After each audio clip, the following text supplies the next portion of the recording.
All right, hombre. I don't know whether you want to like recap from last time round. See what. Yeah, so we got you remember. Go back to the city. Get a bit of a dust up outside with some giants and whatnot. Yeah, one of my guys got shot again. Crossbow, yeah. Yeah, and you didn't track down the assailant. We probably just need to see someone that can shoot a crossbow really well, man. But offer a reward. Crossbow competition. They've rolled a 20 and a 19, so they yeah, I know, man. He's probably going for it. So, and we went around to a whole load of different places. Saw a whole load of different people. So there's a couple of kind of little kind of quasi open-ended bits. Being Occupant the cleric about the stingers, the druid who we gave the red leather map back to. Yep, the parts of it. And there's the barrow, Sladen's barrow. Something like that, yeah. Yeah. Okay, so they're the three. I think that's right. They're probably the three main threads that you left off with. There's obviously an assassin that's trying to take you out for whatever reason. Yeah. And then obviously you had this chat with Occupant, and she said something like, "Come back tomorrow, the day after, and there'll be the optimum time to possibly offload some stingers." Yeah. And then, as you say, the druid did mention a mysterious barrow about 3 days away-ish. Yeah. Which, and when he spoke to the 3 days. 3 days. I thought it was 3 miles. Sorry. Yeah, I think I said 3 miles, but it's a bit further than that. It's up to 3 days. Cool. A couple of days out of town. Yeah. Between you and me, 3 hours is not very far from a barrow, deadly barrow from town. So I've pushed it out a little bit. Yeah. So there's a mysterious barrow, and the blacksmith and whatnot also indicated that it was no one comes back from that place. Bit sketchy. Yeah. Okay. So, all right. I'm just going to assume that you did this, speaking to everyone like you did a lap of the block, chat to everyone and everything. So I'm going to say, like, when you decide to go to bed that night and like rest up because you've had a pretty solid few days, weeks going there and back. You've done all your healing and whatnot, and spells recovered, so you're in tip-top shape. You decide to go down for your breakfast. You're sort of tucking in or whatever, and then one of the serving boys comes up to you and hands you like a tube, like a message tube, and it's sealed, it's a brand new tube. It's sealed with wax. He just hands it to you and said, "Oh, someone left this with a piece of paper just saying give it to the strangers." Okay. Can I do something that night though? So I got a whole load of kind of bits and pieces. So there was like a dolphin ring. Oh yes. A brooch. You had a cylinder, didn't you, as well? Yeah.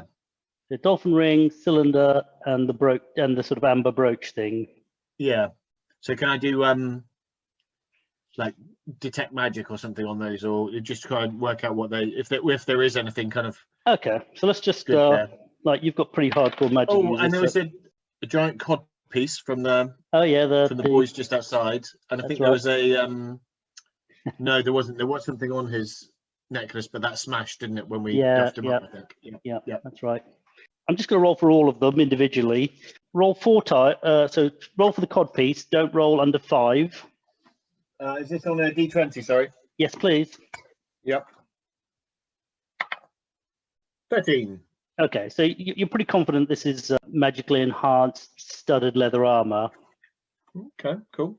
So what it probably fit Perrin, for example. I don't know what Perrin's got on. Oh, he's only got studded, so yeah, that'll be helpful. Yeah, cool. Okay, so if he swaps that out, he can lower his armor class by 2. I'm just going to cut to the chase on that, because you're not going to swap it back. So, and so essentially it's plus 2. Yes, exactly. I mean, you're running a party of 6, so I don't think you want to be too clandestine about it. Hence okay. What's that? Hence my name. Oh yeah. I saw that. I really was confused. Like, what party? He's trying to break in. He's trying to gate crash this. I did. I was going to send you. If you didn't accept, I was going to send you a text saying, "It's me, man. It's me." Obviously, it's me for real. What's the password, man? What's the password? All right, dude. Pom. God, what the hell's that from? That was our charge. That was our battle cry for when we were on the ship with against the dragon turtle. Oh man, fair enough. It's funny. I still remember it. Whatever, from back from 1988 or whatever it is. Yet I didn't know what it was about, but it's in my brain. Like, oh my god, what's that? Glad you remember it. We should actually try and see if we get the group back together for at least a one session. See if anyone's up for it. Yeah, you should do, man. That would be really good. Got the reunion thing. See if people are up for it, and then see if we can work out their characters or whatever, or give them like a one-off thing or whatever. Yeah. Well, this is it. See if anyone wants to like do just Anyway, well, let's come back to that. Okay. So do you want to roll for the ring? You got this from Patoli, I believe. Is it the dolphin ring? Yep. And dolphin amphora. So over 5. Over 5. Hey, 18. You're looking at this thing and you're pretty confident it has something to do with almost like the purification of liquids, but not quite that. Water and possibly alcohol. That's sort of what the vibe you're getting from it. Okay. So some testing of that could help you narrow it down, but that's what you think it's roughly about. Okay, cool. Well, I think that'll go to that sounds like a cleric thing. Was there something weird about when you did that? You were like lift up and down your trousers or something? Pom pom pom pom. Yeah. Pom. Right. No, so it's come back to me. Yeah, and then because we were all in charge of a group of sailors, weren't we? And me and Nikki got ours taken away from us. Oh, really? Which is why we jumped on the sea dragon when the turtle dragon when it came in and. Oh, right. I see. You tried to sync with us on. They weren't happy with your leadership. Right, it's all come back to me now. Right, okay. So, do you want to have a go? So, this other object is it's almost like a series of hoops that are about 10 inches in diameter, not quite a foot, and they're like stacked like that, like on top of each other, like a barrel, so like a cylinder. And each hoop is made of a different metal. So at the top there's copper, and at the bottom there is platinum, and they're kind of almost like a rainbow scaled through. So it goes copper, silver, electrum, gold, platinum. So it's a whole cylinder. This is the amphora. No, sorry, this is the cylinder, which is the second.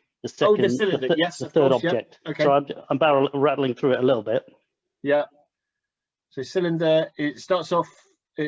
Essentially, it's a rainbow metal. Yeah, it's basically a series of bands on top of each other that go from copper to platinum. Okay. And it's just like, I don't know, like a tin of beans where someone's taken the lid off the top, but slightly thicker than that. Each ring is, I don't know, 2 or 3 millimeters thick. Do I need to roll? Or you can if you want. Yeah. Yep. 6. That was close. Okay. Right. Theoretically. You sense that it's something to do with wealth or money. I think just to carry for the time being, just so that people have who's got it. All right. Good thing there. I will give that to the fighter magic user. Okay. I mean, of course, you could, with all these things, you can try some examination and testing of it. I mean, you don't have to, but I'm just saying if you wanted to muck around, you could explore that. I think I don't want to take up all of our time now, so I may well kind of just if you think about these things and then see what I can do.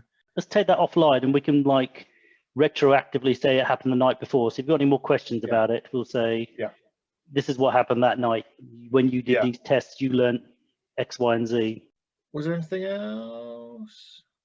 What was that? Oh, the beetle brooch. Oh no, they were the ones that kind of hummed when they got together, weren't they? Yeah. So you gave one back to Etna, but when you were trying to figure out which one had the initials carved on it, they were kind of like slightly repelling each other like magnets, which was a bit odd. Yeah.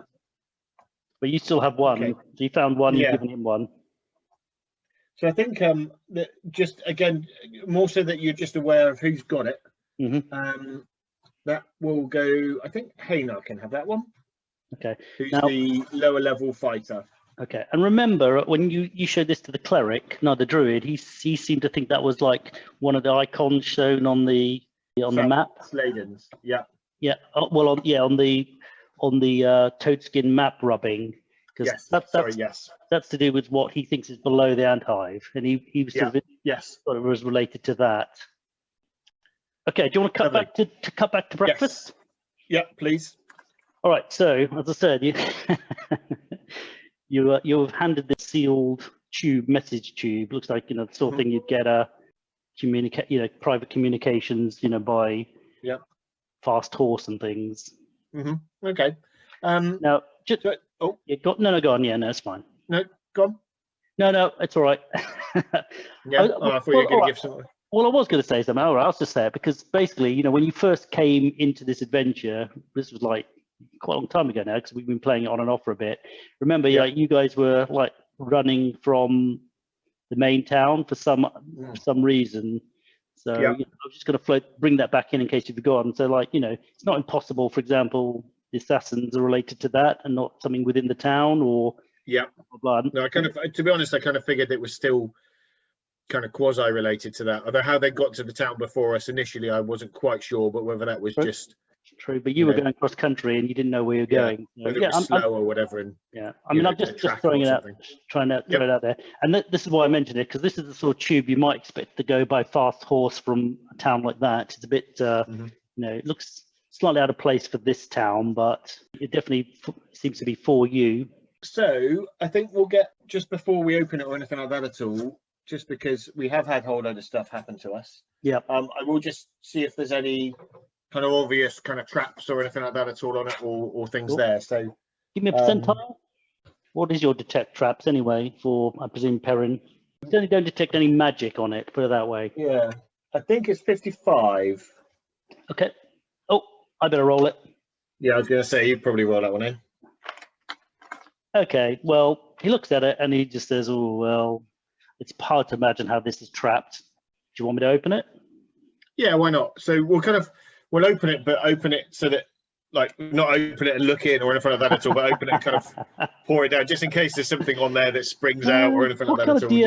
What kind of DMs have you been exposed to? Well, to be honest, I'm slightly concerned, man, because I did actually get you that trap Grimtooth's major trap book thing, man. I was looking at some of those because I got one for myself as well.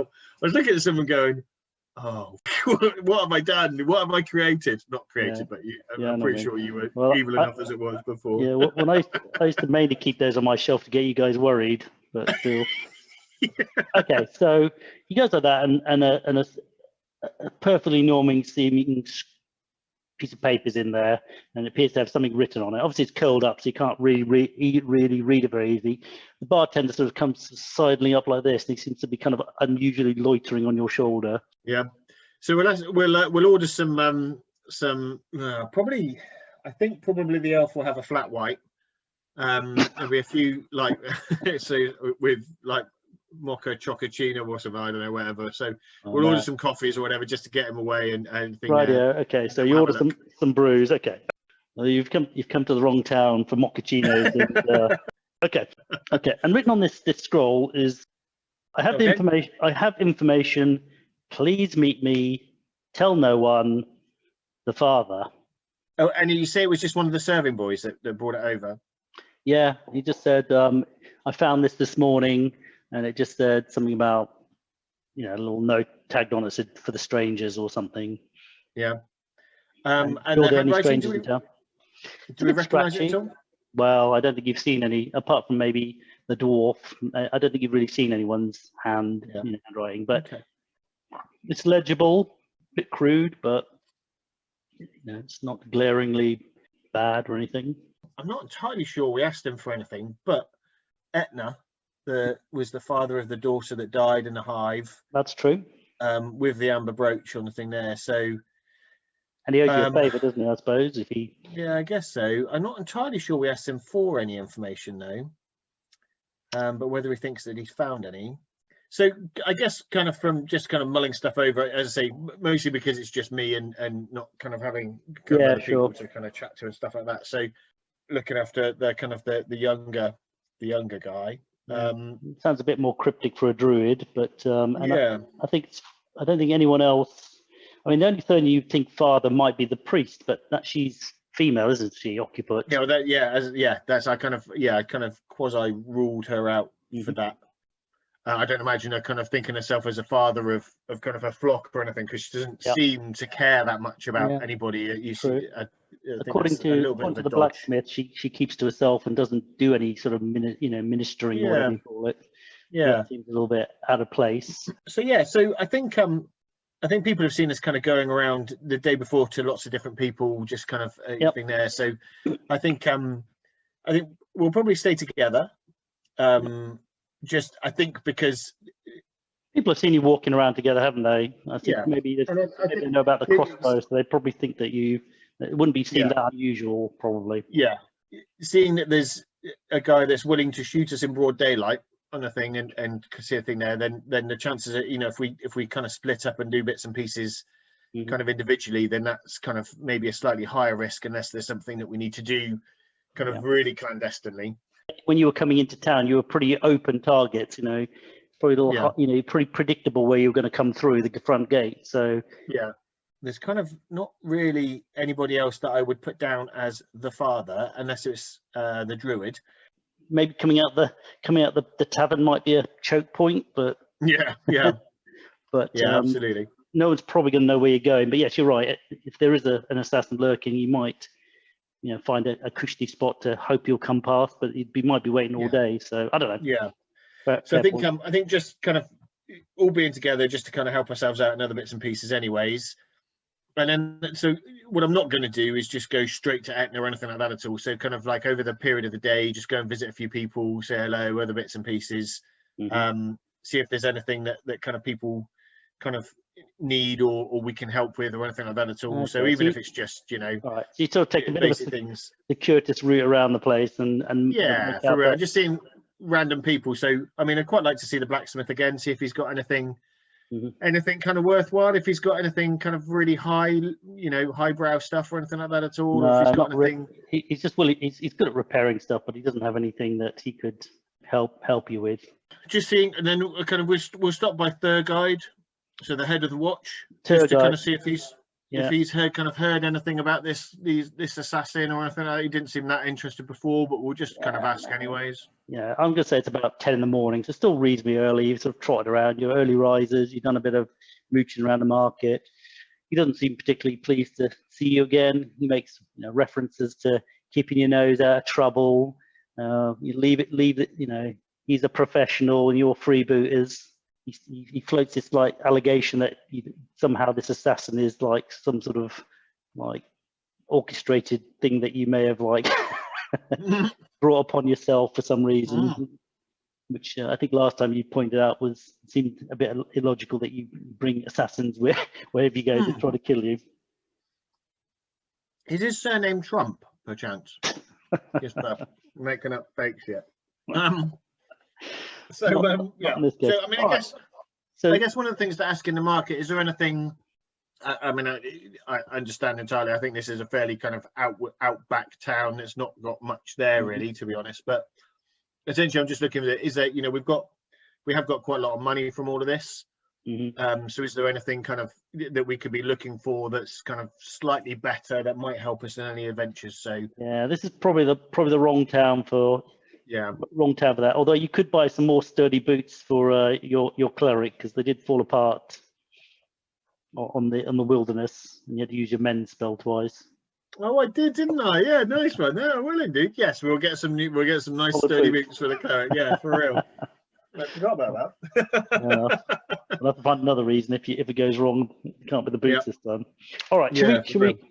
So do a bit of a lap, and you sort of head towards the kind of slightly more. The sort of end of town which Edna lives in, which is not the the most salubrious bit of town. And as you start going by, as you come past this door like this, I think you were going to like maybe do a pass, pretend you weren't like going directly, but you do notice that the door is actually slightly ajar. Slightly open. I mean, you could wait for the street to be empty. It's not that much passing traffic.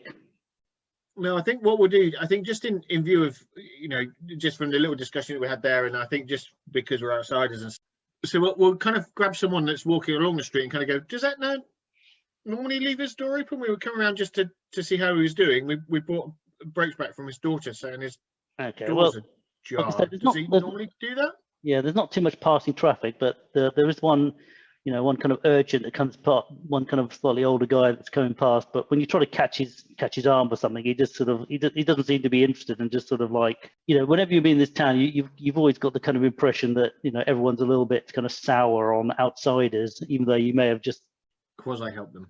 got rid of the hive and got rid of the Hive menace giants. Yeah.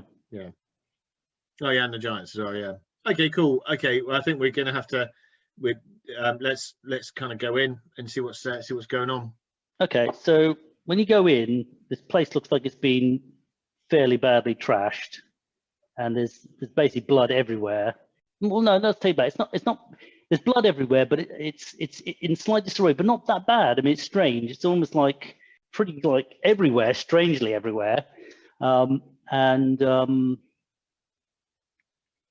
the place isn't in that much disarray. All right. And no body. No Etna to be seen anywhere. No. And so yeah, obviously no bodies or anything like that at all. Do you want to give me a roll, a D20? I'm guessing this is either going to be really, really good or really bad at 1. Oh, okay. Well, no, that is good because you're trying to roll under. Okay. So one thing when you come in, you notice that basically there is a pretty prominent floorboard under the bed, and out of the floorboard there's actually a piece of paper sticking out. So it's sort of, you know, it's there. It's sort of poking out the floorboard, and you suspect by looking at it. I'm going to say Perrin notices this. He seems to like say that looks like a kind of stash hole or something, and there's definitely a bit of paper poking out the top of it.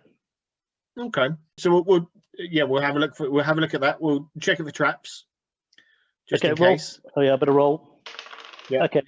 Perrin's pretty confident there's no traps. It just looks like a regular. He's going to say that no matter what. No traps. He's confident. Cool. Okay. So I guess you could either prise up the board or just so I think we'll try and pull out the paper first, and then depending on what that is, we'll then. So when you try to pull up the paper, it must be folded or something. So it looks like the floorboard's going to come up with it probably anyway. Okay, let's take the floorboard up then. Okay, so when you lift up the floorboard, you find inside what looks like a rather, out of character for the very sleek looking crossbow. Yeah. But it looks like it folds back. Yeah. It looks, quite out of character for this area. So basically, it looks like a. Does it look like it would roll a 19 or a 20 if you were shooting? What I would say is that in the chamber of the bolt, there seems to be what looks like a bolt growing, almost magically. You can almost see the specks forming. So you're pretty confident it's magical, and there's some sort of.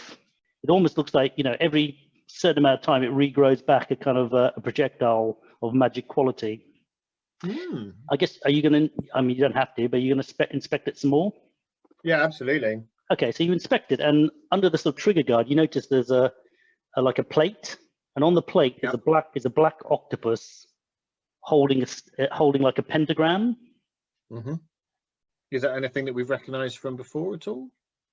It kind of gives you an uneasy feeling. It definitely seems to be, maybe it's either related to an occult or possibly a affiliation, a badge or something. I don't know, something.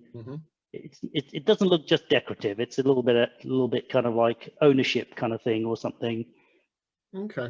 And it's also slightly worn down. It looks like it's pressed a lot or rubbed a lot or whatever. Yeah, exactly.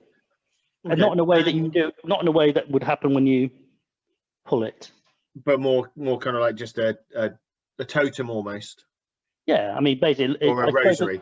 It looks like someone's been pressing it either for luck or something or whatever. Yeah. It looks like it's been pressed or rubbed a lot. Okay. Maybe the person, if they were using it, was toys with it or something. I don't know. It's definitely been rubbed. It's worn away more than just casually. Yeah. And the note? And is it just a crossbow in there? Yes. Do you want? I don't know. Do you want to look at this thing anymore or examine it or? Yeah, absolutely. Yeah. Okay. So what are you going to do? So just so that we've got Perrin, the 2 magic users, and a cleric will be kind of in that room, and then we'll have the 2 fighters. Kind of. I guess, is there like a back door and a front door, or? Yeah, it's a pretty small room. It's basically like 2 rooms, like a living, like a living quarters and the sleeping quarters. But so when you're messing with it, you maybe accidentally hit this octopus thing. So when you do, tell me about sort of some sort of walking object like a staff or a cane or something.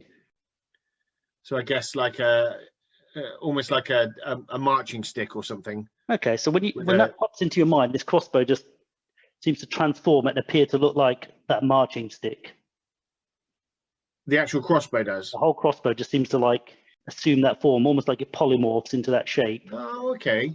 Wow. Okay. So like a proper kind of a proper assassin's weapon to kind of just have. And was that just as we were touching it? Yeah, as you're fiddling with that button. So now you've got what essentially is that stick, but you've also got essentially that same badge or button is still there.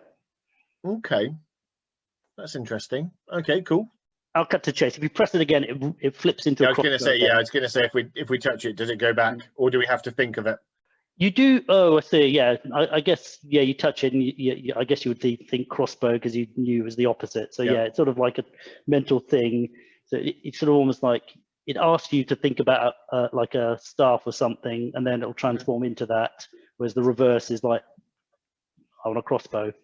So yes, it does seem to be quite a a device that could be easily concealed on someone. Yeah, cheeky. Okay. Very cool. Okay, so you open the note, and that piece of paper has something written on it. What does it say? Okay, so who's reading it? Perrin, I guess? Yes. Okay, it says here, we know you have it. Give it to us, or you will regret crossing us. And then it's signed, Perrin Ferryfoot. We know you have it. Give it to us. Sorry, mate. What was the rest? Yeah. So we know you have it. Give it to us, or you will regret crossing us. And then it's signed Perrin, and it looks like it's a bit kind of ambiguous, but it looks like it says Ferryfoot. Does that name ring a bell to us?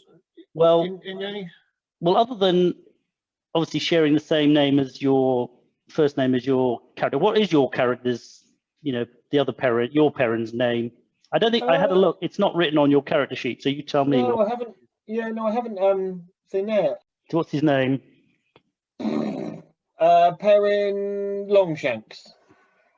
Longshanks. Okay. Okay. At that moment, you hear a large, boomy voice going, "Have you seen the outsiders? There's been a break-in at the cleric's house. We need to question them."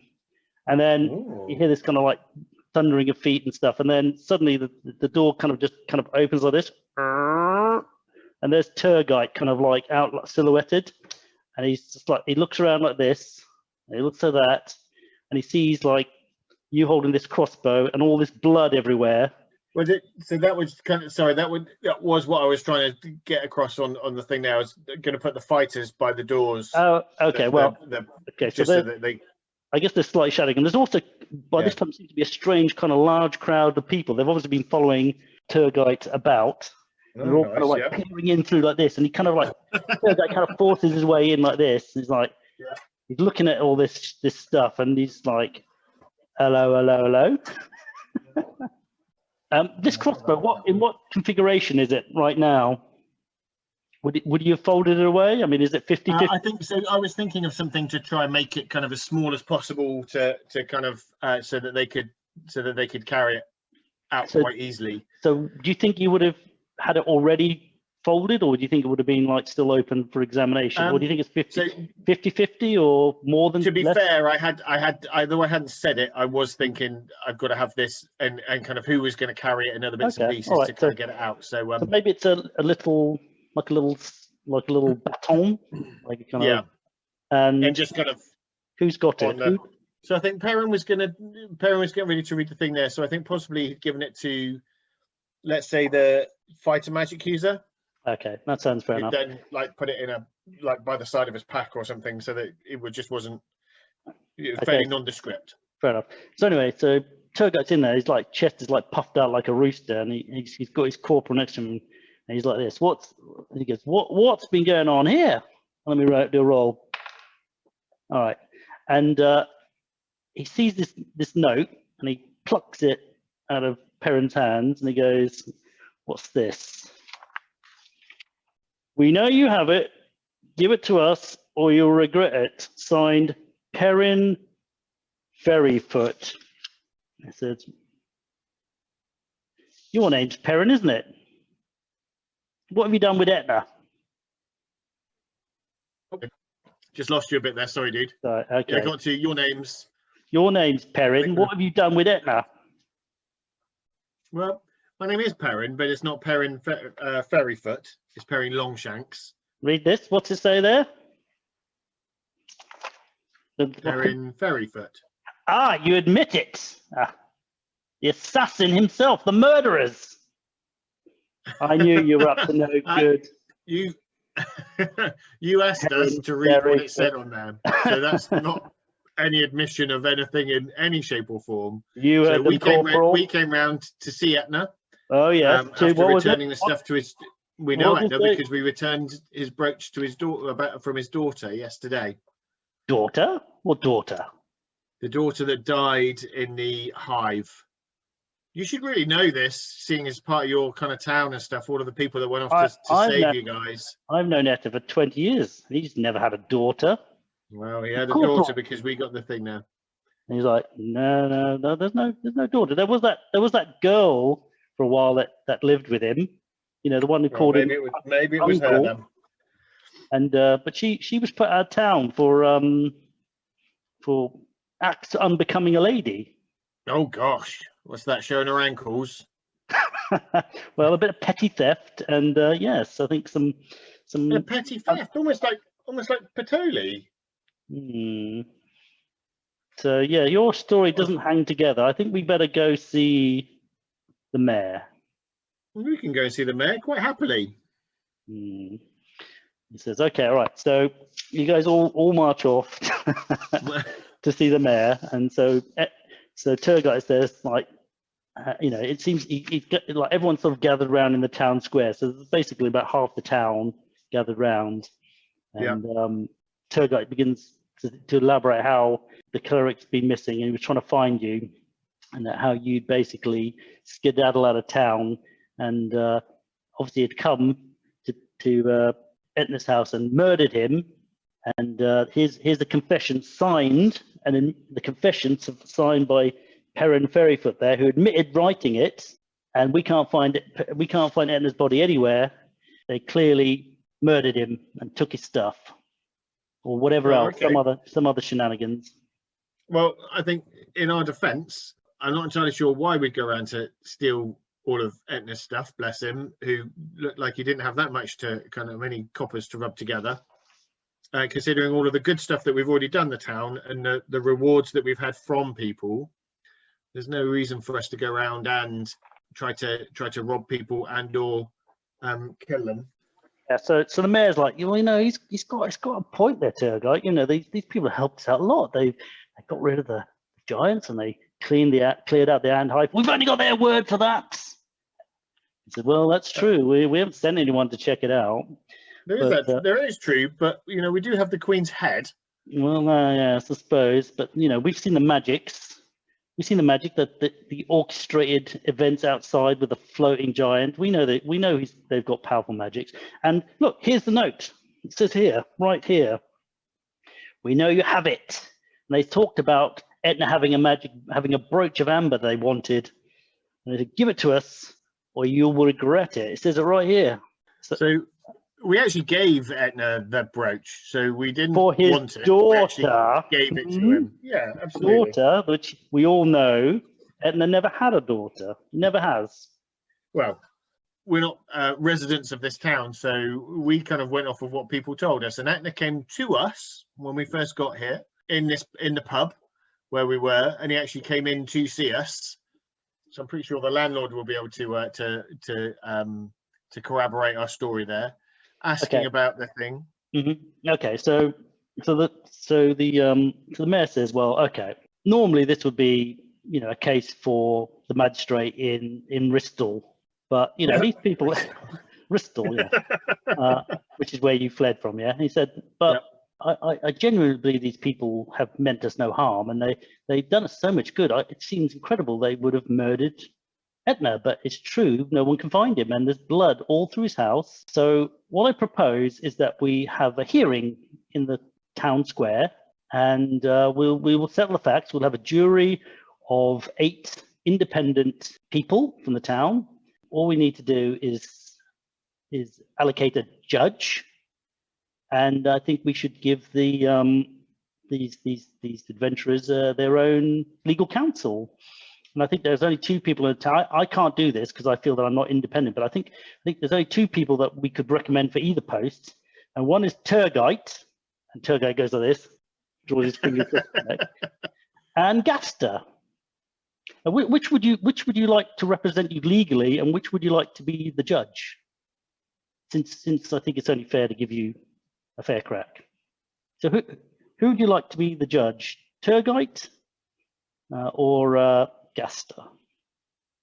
I think Gaster, the judge. Right, is so Gaster's your legal counsel, and Turgite shall be the judge. And he like puts his mallet down. Fair enough. Okay, all right. So this is a little bit orchestrated, but I wanted to. Can you see that?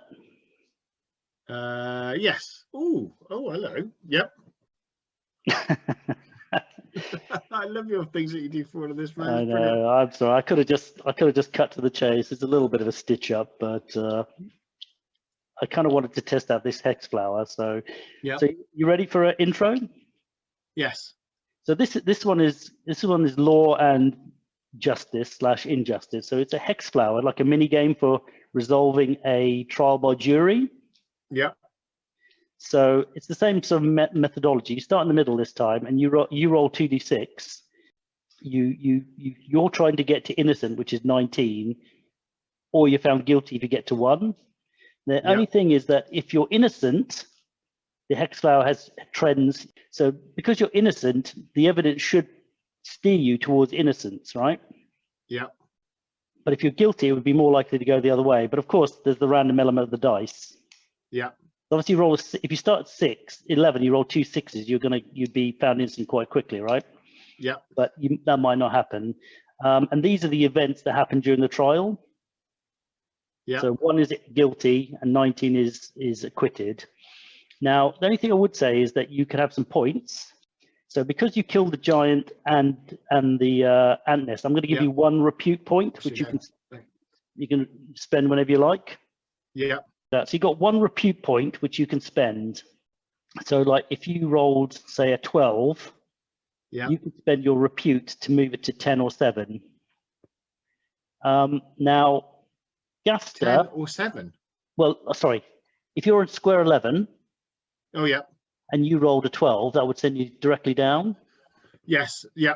But you can make that move one fate direction either way. Yeah. Now, Gaster does have some legal training, so he has 1 point that he can offer you at some point. Now, do you have any characters with 17 or more charisma? Oh, doubt it. Have a look. Preferably 18. No. Okay, so you have no charm points. So you have 1 repute point and 1 law point. So if you want to, you could spend them both together, for example. Like if you rolled a 12, you could spend 2 of them to move it to, instead of going straight down, you can move it 2 faces to end up in, say, Hex 12 or 13, yeah? Yeah, okay. But I'm not going to tell you how you spend them. Now, when you do spend them, I encourage you to use it like you or I should add some narrative flourish. We'll talk about it because the whole thing is meant to be, a narrative thing. Yeah. Just a bit of fun, really. Yeah. Now, finally, Turgite, he's not so much corrupt as incredibly biased. So if you roll odd, then the direction is moved in a negative direction by 1 thing. Okay. Yep. Okay. So the hearing begins, and Turgite says, "Right, the murderers who came to our town here today to answer for their crimes. Now they will try to provide reasons why they didn't do it, and we shall give them a fair trial. And if they're found guilty, which they will be, we'll send them to Bristol for summary judgment." Now, of course, I'd prefer to do this by trial by combat. I'd fight that wizard, and if I kill him, we should hang them all by the neck. But apparently, Emmett thinks that's not the way we should do this. So, first of all, I will ask Corporal Johannes to describe the evidence we have before us. Now, as I am an independent judge in this case, I cannot influence the case in any way at all. And normally I would brief Corporal Johannes. So please, Corporal Johannes, please step forward and tell them about the scene that you encountered with me only this morning, where the murderers were found in Etna's house with blood everywhere. Don't forget to mention the confession signed by Perrin Ferryfoot. Okay, so this is how it begins. Do you want to roll your 2d6? Mm. 8. 8. Okay, so 4 and a 4. So that would take you to 13, unless you want to spend one of your points taking it up to, say, 15. Probably.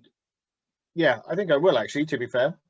Okay, so let's spend a law point, shall we? So let's get it to 15. Okay, so 15 is formal legal point of law ruled in the PC's favor. Okay, so Gastus leans over and says, I could offer a little bit of advice here if you like, because I'm quite used to getting around the regulations here. And you scratch my back, I'll scratch your back. And what number you rolled? An 8, didn't you? Yeah. Yeah, so it wasn't an odd number, so the judge can't interfere. Would you like me to interject at this point? I think that'd be a lovely thing, if you don't mind. Yeah. Okay, so Gaston stands up and says, well, that was very well explained. And of course, it's a very damning scene that the corporal has painted with the blood and the confession and whatnot. But what I'd like to say is that this document was not properly legalized, was it? It's not properly in evidence, because it should have been notarized by an official notary, which of course I am the only one in town, and I certainly have not seen this document before. So I'm going to have to say to the jury that they cannot actually take on board the confession signed by Perrin Ferryfoot. So you'll have to disregard this evidence. Anyway, so Etna's like, Turgo's absolutely furious. It's a scandal! Outrageous! It's a sign corruption! This is unbelievable. Our fellow citizens being murdered by these outsiders, and we can't even admit it into evidence. I ordered the jury to ignore this damning evidence of guilt. So Geston sits down and goes, yeah, see, good. Yeah. Okay, so you've blown your one law point. So you've got one point of repute to spend if you want. Yep. You want to go again? Yes, please. Go for it. Oh, 11. 11, and it's an odd number. Yeah. Okay, so we've got 11, which is, if you're returning to that, I have to roll. Okay, so it's a random event. Okay. Actually, just one thing, you can spend your repute point to stop it from going into 11 and put it back to 13 or 12 or into 12, or you could save your point, or you could just roll with it. I think for this, I'll roll with it for this, I think. Okay, good. Do you want to roll me a d6? 5 again. Okay. Oh dear. You're joking me. Okay. Can you roll me another d6? Another d6? 1. So which PC is number 1? Haynar. Haynar. Fighter. Okay, so can you roll me another d20, please? 15. 15. Okay. So Haynar is like, well, you tell me what Haynar's doing at this very moment. Because obviously he's watching these proceedings. Yeah, I guess. I mean, I've always kind of think of Haynar as being like, because he's only level 5 compared to everyone else's levels.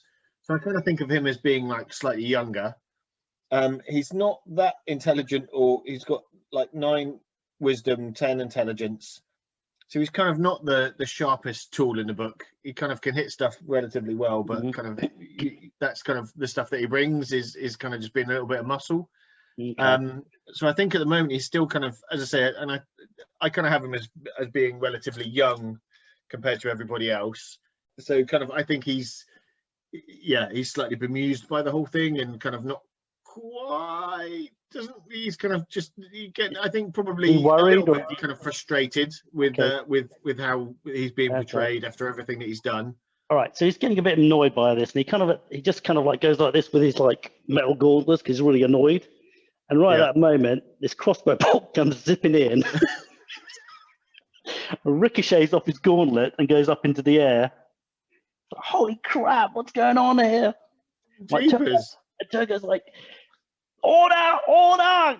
Like, what's going on here? There's like kind of like mayhem going on for a bit, but you're kind of not really in a position to try and figure out what's happened. But Turgo gets a row of. I'll show you later. You did roll a 5. Yeah. Assassination attempt. Poison expo bolt shoots at PCs. Okay. Brilliant. I love it.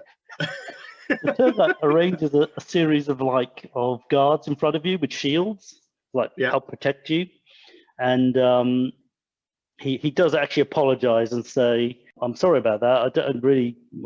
It's incredible that there's an assassin on the loose here, but that we'll catch him. Don't you worry. Once you're found guilty and hanged, we'll get him. But we can't have lawlessness in this town."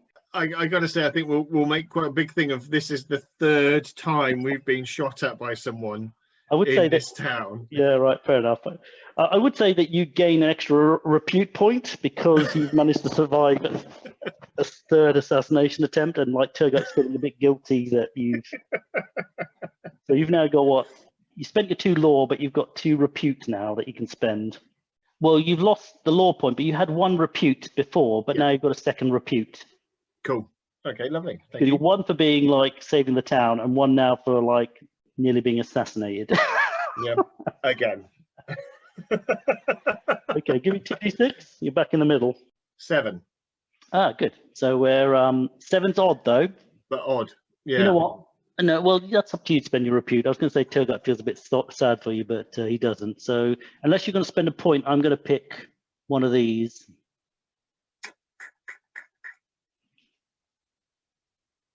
I think we will use a repute on that just to get us kind of closer up on the toward the thing. So you're going to spend one of your reputes. So yeah. So you're back to 15. Yep. Okay. So tell me this time what formal legal point that maybe we come up with. What's been ruled in your favour. So I think we've kind of so I guess I need to know this as well anyways, but so I think when we tried to cross-examine the corporal, just to say there was blood everywhere, you say, in the room? Or was that blood still wet or was it dry? Ooh, that's a good point. It was definitely tacky. I mean, I suppose it's a legal point, so I'm just trying to think. I guess you could. It doesn't have to be a legal point. I guess if it's going to be a legal point, maybe you could establish something about Heron's actual name, because at the moment they keep or something else. I mean, could there be a reason why it was an illegal search? They arrested you because you were, without making your rights or something.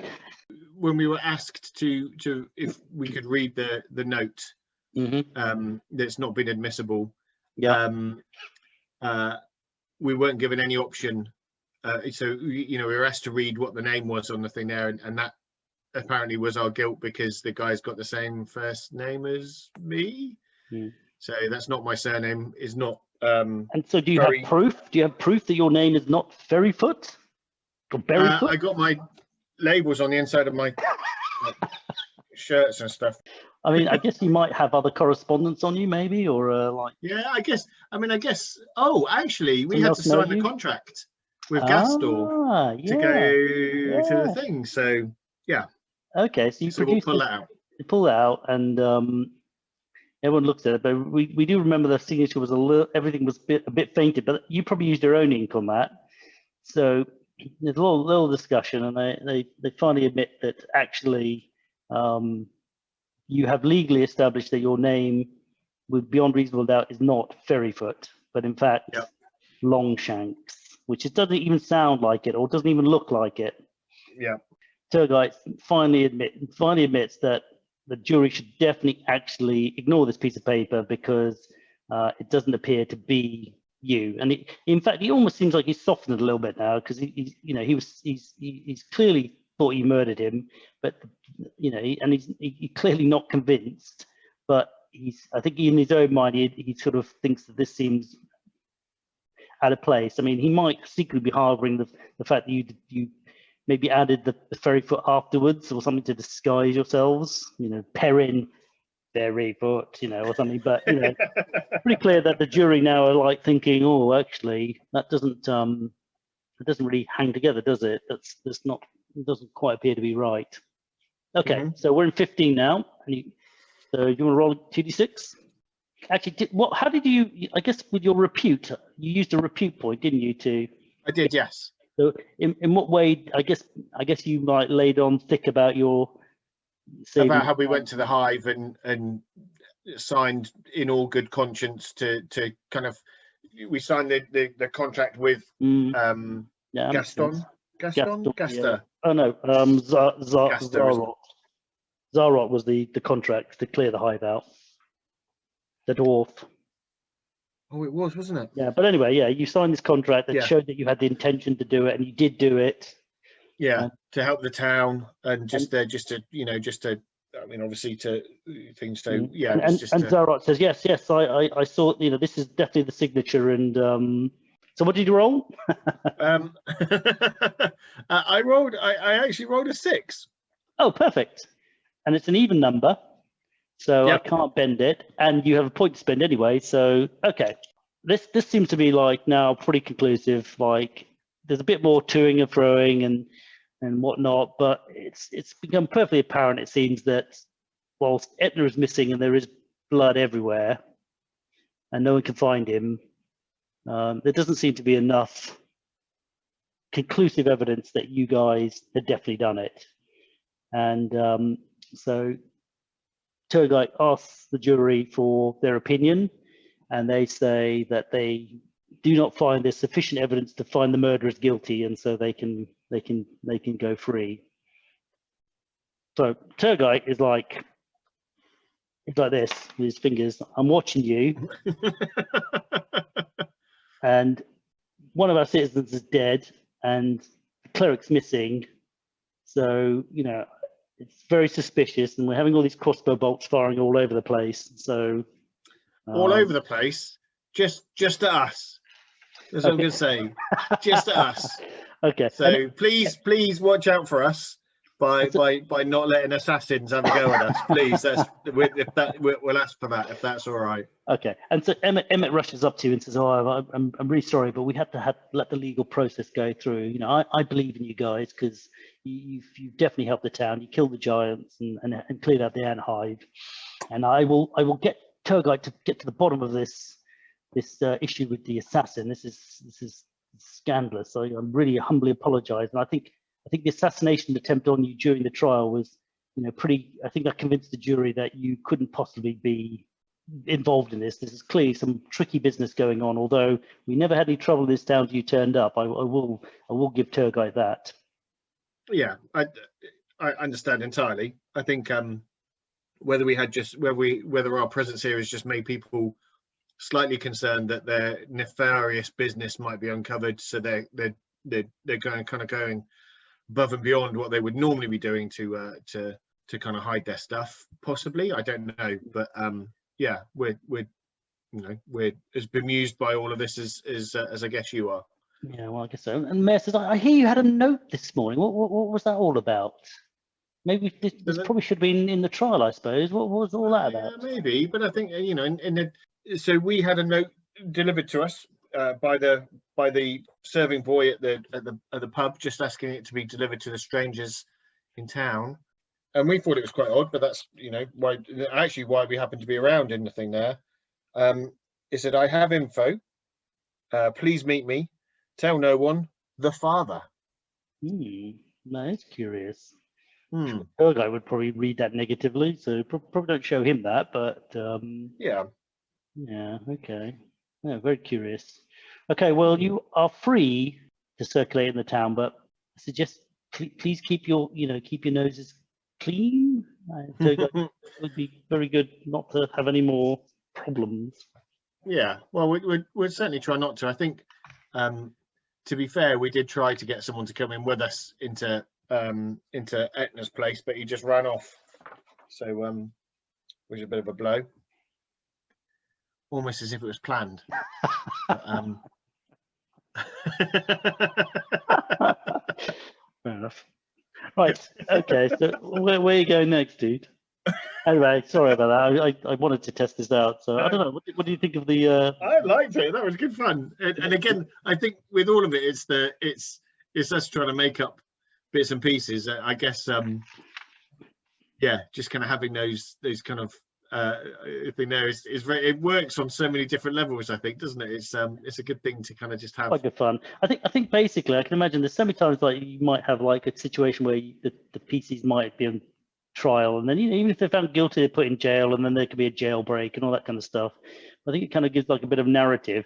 And I think by having the trend when you're innocent to go up, it's quite good, because then you can try to get out of jail. Almost you're going down. You're going down. Exactly. Okay, so what's the next port of call? So maybe Emmett and Turguide. Yep. Guide, sorry. Not slander him, Turd Guard. Yeah, for real, man. Turnip Guard.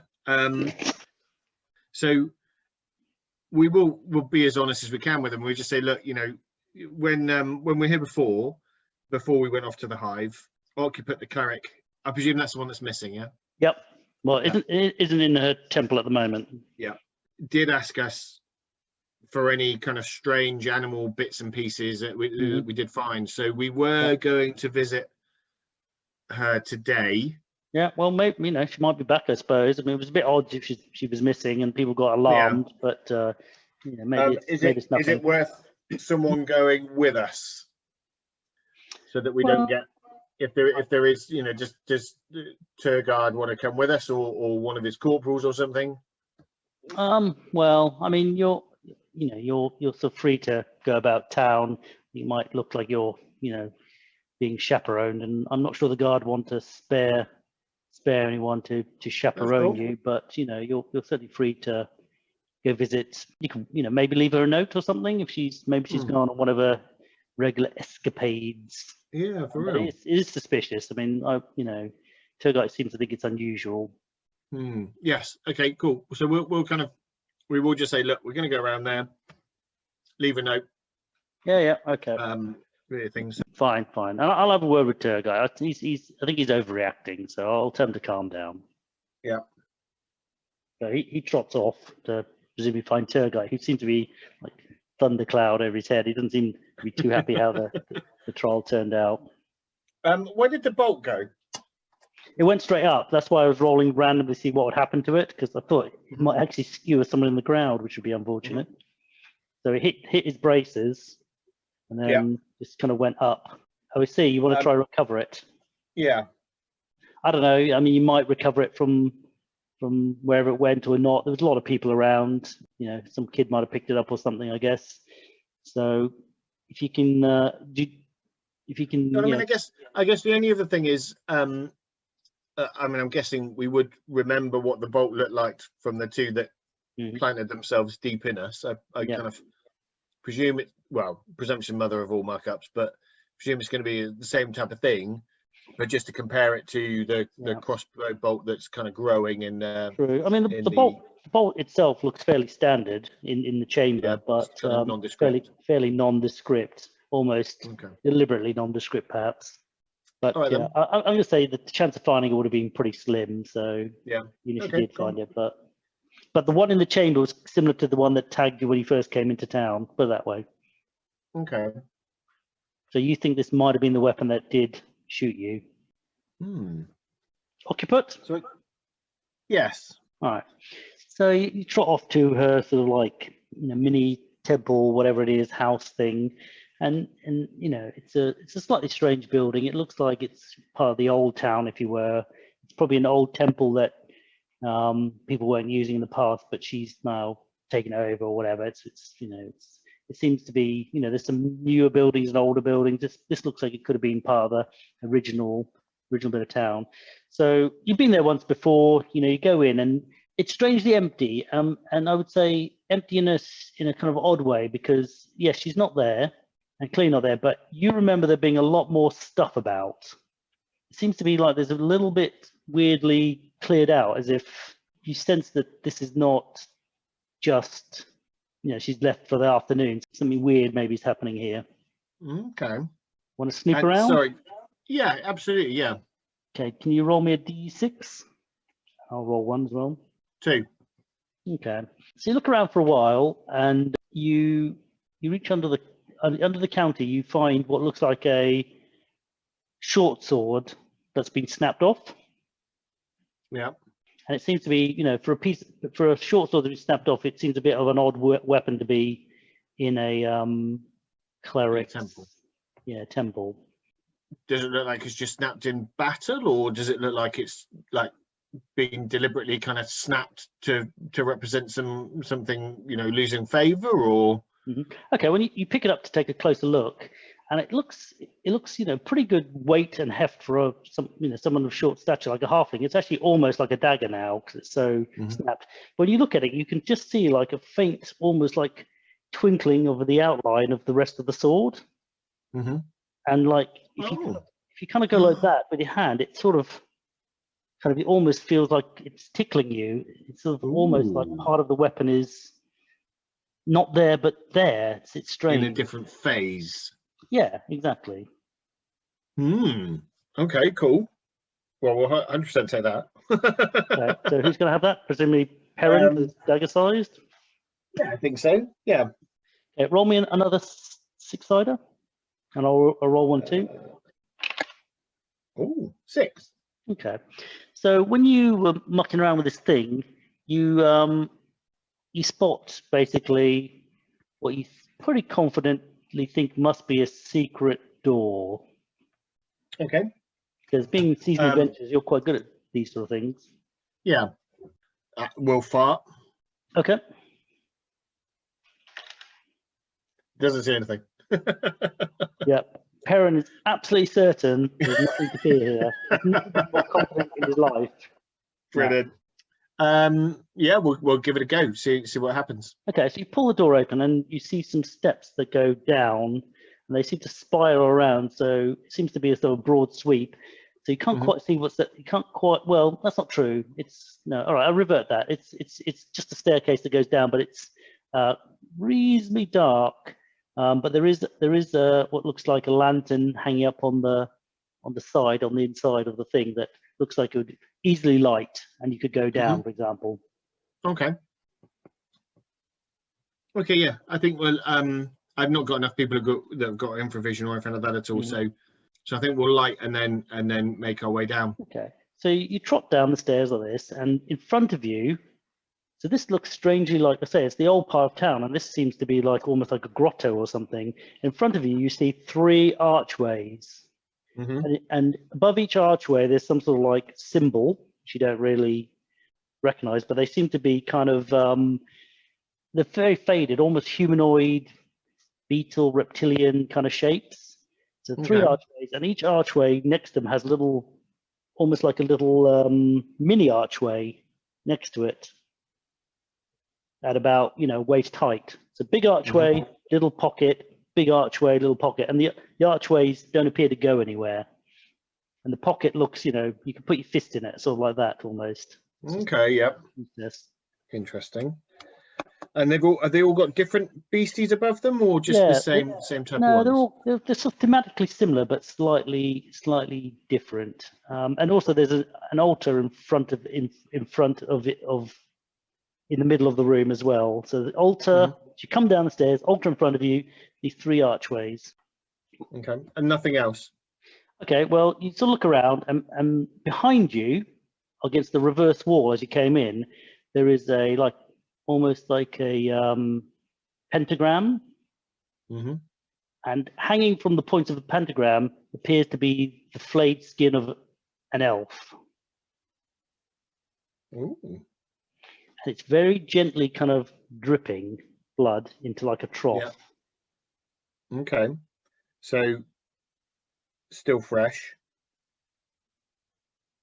Yes, it looks very pink and living. It doesn't look Oh, living.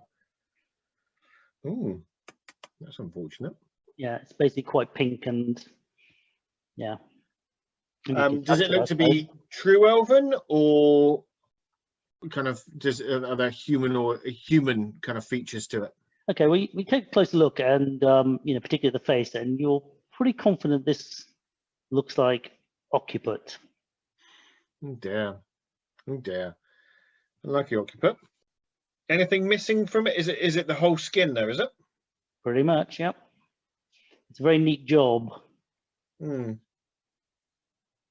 And is there any more kind of blood or anything like that around the room at all, or? Not really. Basically, as I say, it's this thing is sort of stretched out, kind of almost hanging on the hooks. So an arm on Yeah. each hook, the top of the scalp on the top pin, and then like the other two legs kind of almost Yeah. hooked into the other point of the star. Hmm. He's obviously pissed someone off, or something. Okay, cool. And upstairs there were no other Actually, rooms or anything like that. I should have to said search? that there were like half a dozen of those clay ampules she showed you, the ones Oh that yeah. look very similar to the ones she said that were healing. There were Yeah. 6 of those, which I presume you would have probably Yeah. borrowed, because she did say she Whipped. was going to give you some for she needed to make some more. So you if you nab those, I mean, you haven't tested them or anything, but they look very similar to the ones that she was offering you before, and they seem to be in a kind of prominent place, as if like someone comes in for a cure all, you know, here you go, give you some gold. But yes, you still got the 3 archways as well. Yeah. But you say the archways don't actually lead to anywhere. They just, I guess they just go. They've got a wall behind them. Yeah, essentially, they seem to just be cut. They're sort of carved into the. Because I said this is all like almost the old bit of town. They're sort of carved into the. This is like a basement carved into the rock, and then these are carved into the, you know, like hollowed out, and then these are like these 3, you know. Okay. In fact, one of them, you know, in fact, they're quite reminiscent of the one you saw in the Hive. You know, the one that was next to the Queen Ant. Yeah. So that kind of like. So the elven fighter magic user is going to ask for the beetle brooch off of Hanar Oh yeah. Okay. and just see what happens when he gets a bit closer or anything like that at all. Okay. Well, nothing obviously happens, but he feels it kind of like almost tugging towards the central archway, kind of okay. almost like, you know, urging itself in that direction very slightly. Okay. Interesting. Almost toward, you know, dare I say it, towards the little pocket. Yes. Yeah. I think we were fully loaded. Yeah, let's go for it. So You could try in the other pockets too, of course. So putting in the middle pocket, you could put in the we'll try. Okay, when you try in the left and right one, it doesn't, nothing happens. But when you do put it in the central one, essentially, it seems like whatever wall was there just seems to be gone. There just seems to be like a, you know, a dark space. It seems to open the portal. Okay. And there's nothing on the floor. There's no tracks, no blood, no nothing that looks like any of them have been used. Not this one, no. This one seems to be. I mean, I guess you don't know what the other ones are like, but this one seems largely. Yeah, it doesn't look like. Sorry, of the actual room. Sorry. So there's nothing kind of leading up toward any of the 3 archways or anything like that at all. If anything, the left-hand one seems to have had. Okay, let me just think about this. I remember I was. Okay, give me a D20, please. Roll low. 9. Yeah, I think that'll be okay. Okay, so you have a closer look on the one left, and you notice that actually there seems to be like maybe a bit of a cleanup that's happened. There's obviously a little bit of blood in the groove. So that's one left seems to have something. So it looks like someone maybe has cleaned up some bloody, almost like something's been dragged in and through that portal and then closed. Give me another D20. roll low again. All right, so just to recap, so you've got the 3 portals, 2 don't work, 1 has blood. Actually, I suppose, and that seems to be the one that has the most kind of wear, as if that's used regularly. Okay, yeah. So Did you say, sorry, that was the one on the left as we look at them? The one on the left, it looks like maybe something been dragged through and there's been a bit of a cleanup. A bit hard to tell. Yep. The one straight ahead is the one that when you put in the thing, it opens, and you can see that I'm going to call it the key. You can, like, if you remove it from the other side, it will probably close it behind you. So you put it into slot. If you go around to the portal, you can take it from the other side and close it. Yep. And then finally, the one on the right. Did you roll a d20? Oh yes, of course. I've not rolled it yet. Oh, 20. Oh, that's bad. One low. Oh, okay. It's no fun rolling 20s when they're bad. Sorry about that. You're absolutely certain that no one's been through there in ages. Heron says, "No, this has never been used in ages." Stake my life on it, man. Stake my life as Perrin Fairyfoot. That is not that thing. Okay. So you put your amulet in the middle one, and you're looking through. At that moment, you're a bit of a kerfuffle upstairs, and Corporal Yeomans comes barreling on the stairs. Is like, "Oh, tour guide told me to keep an eye on you guys. I mean, see if you guys needed to, like, you know, any." And he's looking, and he's seeing this like glowing portal in front of him, like this. Yeah. He kind of starts backing away, and then he looks like this, and he sees the flayed hide of occupant there, and he just goes, "Tour guide, tour guide!" And he starts screaming, "God, God!" and starts backing out like this. So what do you want to do?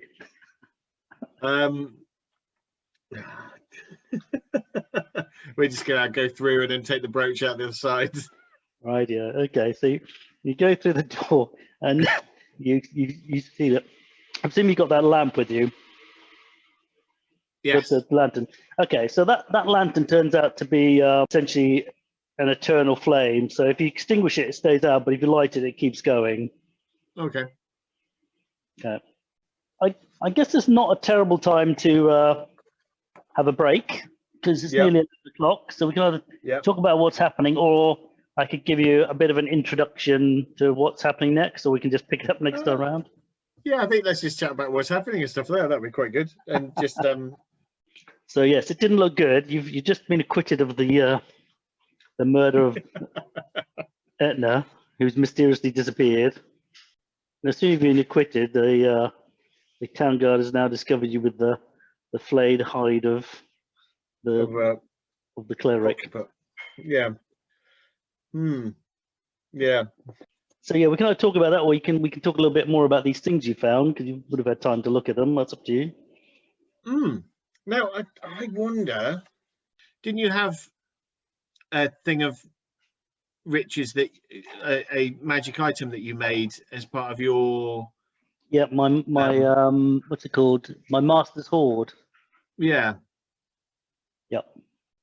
Well, maybe my thing could be finding that to to then think, because you very kind of gave me a copy, didn't you? Yeah. Well, maybe one of your magic users has, when they do their study, may discover something about it in there. Or I could just tell you. Yeah. You can mess around with it. I can sort of give you some sort of. No, I think I need to find it. So let me try and find it. That can almost be part of the almost like the sage work of the guy kind of thinking, oh no, I remember something about. It was something that I read back in the thing there. I think that's fair enough. Don't give anything away, dude, because I think that's quite a yeah, or you could just use it and see if you figure out what happens. Yeah, I could do. Yeah. So I guess because Perrin's got a +2. Oh no, yeah, +2 against normal and +2 studded leather. Yeah. No, I meant +2 dagger, +3 against large. So yeah, you have to be confident that this was better than the one he's using, I guess. But oh, what for want of a better word, a phase sword? Yeah. An actual fact, that was in your master's thing as well, wasn't it? Which is there was a phase weapon in your master's hoard thing as well. Sure there was. Yes, my sagely magic users will think that. So I guess did you mess around with this hoop at all when you had it? You know, the one with all the bands. Because they don't come apart, do they? They stay together, and there's no slots in between or anything like that at all. No, basically, like, you know, if you picked it up like that and you look through it, it's just like a just bands together. Yeah. Yeah, and there's no obvious join, but they are joined. Yeah. Whether they've been melted together or welded or magically. Yeah, bonded or whatever. Anything there. Kind of part of me just thinking, yeah, maybe just drop a coin through or something like that. But yeah, maybe drop a gold coin through. So you're gonna drop a gold coin through. So which way are you holding it? I think we'll hold it copper down to platinum.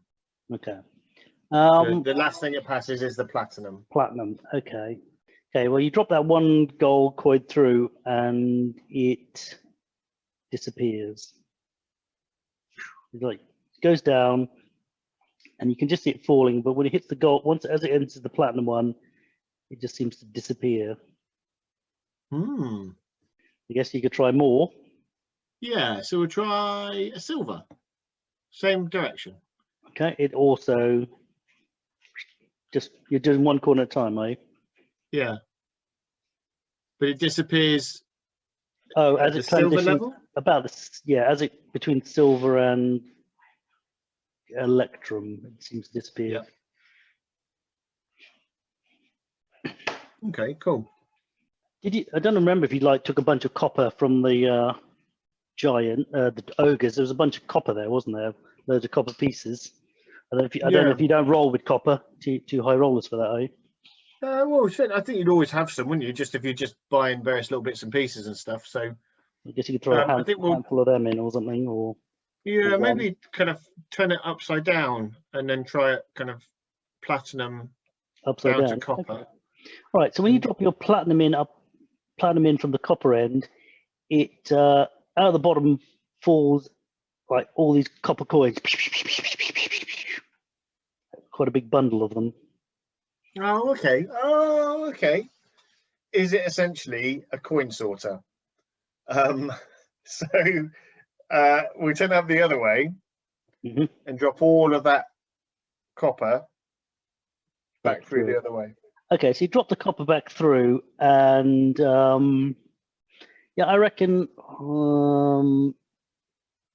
a platinum piece pops out the other end.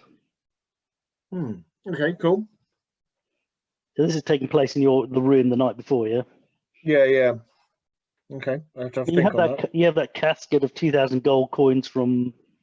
Yeah. What's his name? From the Widows Association. Yeah, which are quite heavy. Yeah. Yeah, we've got lots of stuff actually, haven't we? We've got loads of gold, loads of thing there that at the moment I guess are just in the bag of holding, but. True. I guess there's not much weight if it's in the bag of holding. Oh. From the ogres, there was also, I'm not sure if these were anything in particular, like bracelets. Yeah, I saw that, and I can't remember anything about that, so I need to have a look at my notes, I'm afraid. Yeah, just as well, isn't there? This is it. I'm thinking I'm gonna have to have a look and see if any. We'll pick that up next time round, because I genuinely can't remember. If if you want me to roll a dice at any point, just kind of during the week or whatever, you see something there, I'm very happy to. We might have to do that, but I'm hoping he'll come back to me. Yeah. I think because that was a bit of a random. That was the random ogre encounter, wasn't it? Yeah. I'm pretty sure I rolled randomly on a table and came up with 2 items. Yeah. But I think I can almost remember one now. But let me. Yeah. Anyway, let me have a think, because I remember thinking, "God, what the hell were they?" Yeah, that's cool. Yeah, so I guess there's just that ring with the dolphin. Yeah. And the amphora. So there's part of me that wonders if that's It was Patoli's, remember? Oh, it was, wasn't it? Were you saying about the kind of the feeling about kind of almost purifying stuff, but with kind of alcohol as well? Whether it's something to stop you getting too pissed or something. I'm not sure. Something just keep you so you don't get kind of squiffy, but you can drink Well, lots. I guess you could try it out. I guess. Yeah. Okay, Yeah, we'll try so a couple. I guess let's just say Callum Savage like breaks out or orders like this flagon of like dwarven spirits or something pretty hardcore, starts drinking it, and he basically isn't getting pissed at all. Okay. Just is absolutely not affecting him. Yep. And the more you think about it, you remember when you first met Patoli, she challenged you to a drinking competition. Did she? I don't remember that. Mm. Cool. I can't remember if you declined or I can't remember. Yeah, it was right. I think it was right at the beginning. Yeah. That's cool. Okay. But you suspect there's more to it than just that. Kind of anything. But yes, but you think there might be something more to it than just that, because that. Yeah, I was just thinking whether it's something, kind of any kind of harmful kind of hallucinogens or. Okay, cool. Yep, lovely. Could be, but certainly on alcohol. I mean, do you have anything else that I guess you've got like you've got a bit of ant stingers, don't you? They've got loads of money. Occupant's going to give me loads of money for that, man. Yeah, it's true. Yeah, to be fair, I think we would be keeping that just for because at that time that's before all of this happens, isn't it? So I think, but I think so. Yeah, so I think. I guess you could probably you'd realize a small amount of that if you ingested it would make you feel nauseous, but if you're wearing the ring, it might. You can sort of almost try it. Yeah, I think no, we will try it. Yeah, why not? What do? Do you draw short straws, or how do you decide he's going to ingest this stuff? Obviously, Callum is drunk all his booze and isn't feeled anything, but he might not want to volunteer for. Yeah, I think we'll probably go for Haynar. I think can have a go because he's quite young. He's he's kind of full of spunk, so we're just like, yo, do that, man. You don't think of it. Okay, right. So he puts on the ring, and he's well up for it. He puts this squeezes one of these glands onto his tongue. It's absolutely rancid, and he basically spends most of the night puking his guts up. and it's currently a minus, unless anyone heals him. I guess he's at minus lost 1 hit point for kind of. Yeah, I think so. The cleric will heal them. Yep. Whilst laughing. Bless him. Yeah, so it's quite clear it's not any toxin, or so not poisons anyway. Yeah. So maybe it's just.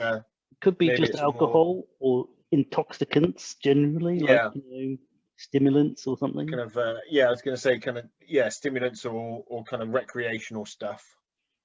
Okay, cool. Lovely. You feel there's something else going on, but it certainly at least protects you from the intoxicating effects of alcohol. Yeah. Okay, cool. Well, I think so. I will keep that with the cleric. Okay. So is she going to wear it all the time, or is she just carrying it? I think she is actually going to. Oh, I wonder if that means does it only have a certain. Well, Patoli was wearing it all the time. Yeah. No, I think we will. Hopefully, it's just a constant thing as opposed to having charges or anything like that at all. Yeah, you don't think you don't think it's charge related. You think it's basically protective. Confers that type of protection. Mm-hmm. But obviously, if it's got any downside that you don't know about, it would be also conferring it. But though I think some of that's just going to be kind of trial and error until we get to something that can kind of tell us exactly what it is. So, true. Interesting. Cool. So you think that's the amphora part of it, probably the sort of dolphin amphoris is the insignia. So basically, you think the amphora means alcohol, maybe. I'm not quite sure what the dolphin's about, though. I wonder if it's related. Yeah, because there's part of me that wondered if it was breathing underwater or anything like that at all. But I guess you could try. Sure maybe not right now, though. Well, this was like the night before, isn't it? So you could I mean, Haynar's not going to be keen, clearly, No. after puking his guts up. But I guess Um, Callum Savage could give it a go because he's not pissed. Yeah, I guess we could kind of see if we could breathe in a. Stick his head in a Yeah. bucket of water. All right, Yeah. so you all gather around and like Callum Savage sticks his head in this water, and he instantly just feels comfortable. I mean, he doesn't even try to hold his breath, and he realizes that he just can breathe underwater. I mean, just instinctive, almost like a fish. Just that, oh, it's fine. Whatever mechanism is operating, he's not. You know, he just doesn't need to. It's not like he's gulping down the water and pushing it through gills, but he just feels that the water itself is.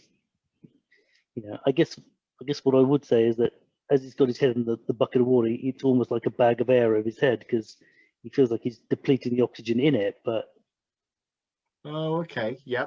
But it's he's not. You know, he can almost feel the oxygen being slowly diffusing from the top. But Yeah. you know, after a little while, he's thinking this is running out of air in here, and he pulls his head out. But Yeah. so he's Okay. so he's. And how long roughly was that? Well, he had his head in there for about, well, I don't know, 2 minutes.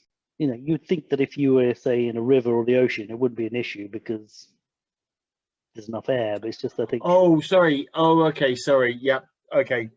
Yeah. You know, okay. if you Yeah. don't, It's if you based don't, on the size of the water. Yeah. yeah, if you didn't oxygenate a goldfish sort of aquarium, and they would eventually run out of air. Nice. I mean, ironically, of course, dolphins don't breathe. Do not. Yeah. We'll gloss over that.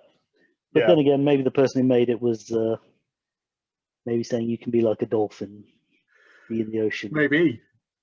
So what I might do is I might send you this bad boy. This is a procedural dungeon. Yep. So it's not like in the hard. Oh, is this the one that you sent before? It might have You been. asked me to print. It probably is. Because I Yes, did print is. something. I printed stuff out. So yeah. something you sent me a while ago. Okay. Well, I'll either resend it, but basically, this is like a procedural dungeon. So what we're going to do is explore this barrow using this, but it's not like going to be the hive. This is actually interconnected. Okay. So you know, you'll get in a room. There'll be like 3 exits, and if you could choose one, then we go again. So and you'll be doing this mapping and exploring kind of thing, and I will. Cool. You know, I just want to test this thing out. If that's all right. Yep. This is what I was going to do originally, and then I realised that I could try run the procedural trial on you. Yeah. No, absolutely, man. And I think it worked really well, didn't it? I think. Well, I think so. Hope. Well, I mean, it's hard to know because you're the guinea pig. Yeah. I mean, I do wonder, like, if you're innocent and have points, you're probably almost certainly going to get out of it, aren't you? But that should be the way it is, isn't it? You're innocent. Yeah. Why shouldn't you be found? And obviously, Yeah. if you're guilty, now that makes it more interesting because then your points could save your skin on the procedural trial because you're trying desperately to and actually the way that you weighed the dice as well is kind of going to take you theoretically, you know, by laws of kind of average and stuff toward innocence. Yeah, exactly. Or if not innocence, then certainly going off toward the top. Kind of the only thing I wondered for it is, was there a very set amount of turns, or was it just until one or the other? No, I was just going to go to one or other. So I think you're right. In theory, this trial could go for eternity, but with the points, it shouldn't. And with the weighting, you should eventually end up in one of these top or bottoms. You know. And I think this would be most interesting where you are actually guilty. So you're fighting the trend to find guilty, and you're spending your points trying to legal and using your repute and charm to steer it. But you still got your edge rolls. So if you come off here, if you came off here, you could then pop up here and then get a couple of rolls. But these are all the things. Like these are gradations. So 11 is like in the middle. This is the one I made for you. There's like the random table element. But as you get towards innocent, you can see jury will no longer make eye contact, blah blah blah, and negative evidence shown to be false or wrong, or examine weakness, weakness evidence. So like as you go towards here, you get more and more innocent looking, and up you go, you get more and more, you know, guilty looking. But you know, the idea is hopefully it makes narrative sense as you sort of start going this way. You start looking more and more guilty, and unless you start fluking anyway.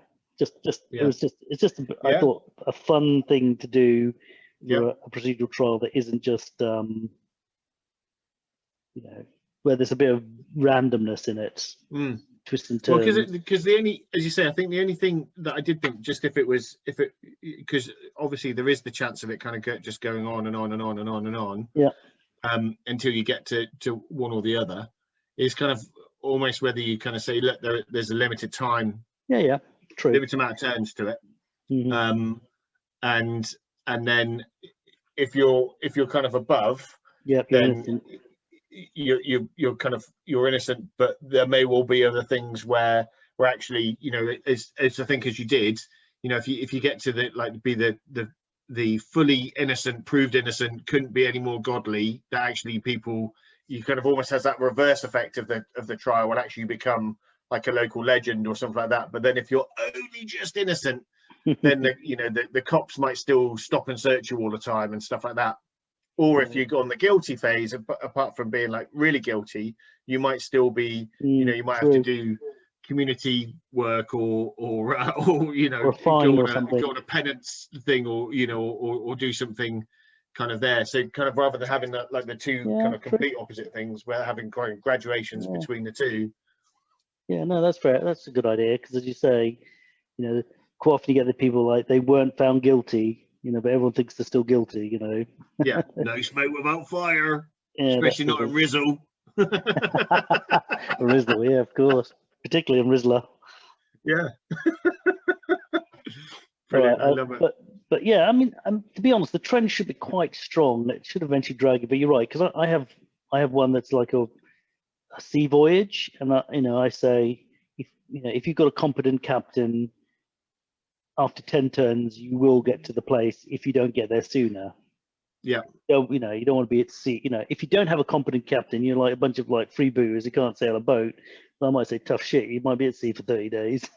This is it. Absolutely. If you don't want to like hike out for the money to get someone worthwhile or something like that, so that could be a factor there, couldn't it? Because that, you're right, in the Heart of the Unknown you did go around a loop a bit, but you're on the road, so you were just a bit unlucky you didn't get to town, because the road really gives you the +1, like the opposite of the corrupt judge. All right, dude, cheers, until next time. Cheers, dude. Nice one.